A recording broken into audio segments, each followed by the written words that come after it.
Now, as we all head into a more worrying phase of the cost of living crisis, the reaction of some key workers is either already making it a lot worse for you or is about to. 100,000 civil servants have voted to go on strike, from job centres to passport office workers. Many services will be disrupted. They're going to join Royal College of Nurses. And Unison is also balloting more than 300,000 other NHS workers.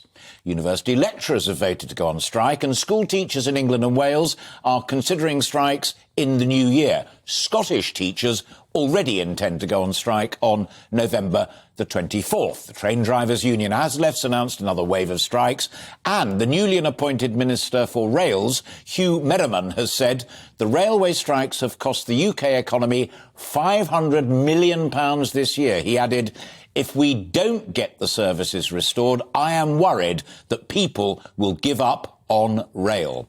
Well, talking of rail, meanwhile, the RMT and TSSA rail unions have decided to call off their strike late last week amid some hope that the government are now taking a more positive approach to the negotiations. Well, we'll see.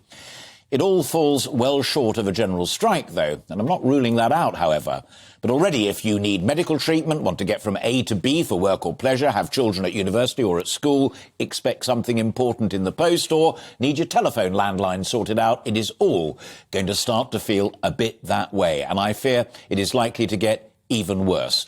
In next week's autumn statement budget, the Chancellor Jeremy Hunt's expected to pencil in just 2% for public sector pay rises, despite the clamour from the unions, who say the cost of living crisis is already hitting their members hard. Well, here's a harsh truth. It's hitting all of us hard already. But unfortunately, those key workers have the industrial muscle to try to do something about it. Royal Mail and BT are already facing strike action. So today I'm looking at the reasons behind those strikes, their likely impact, and the effect it is all having on young people thinking about what they might want to do in adulthood.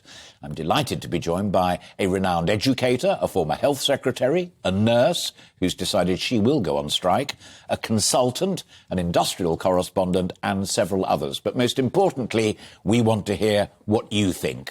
You may be furious at what looks as to some as greed or selfishness, or you may have sympathy with some of those workers planning to take strike action. Do let me know. You can email your thoughts at gbnews@gbnews.uk. You can tweet at GBNews. You can tweet me directly, or of course you can go on Facebook, and I will share the best as we go along.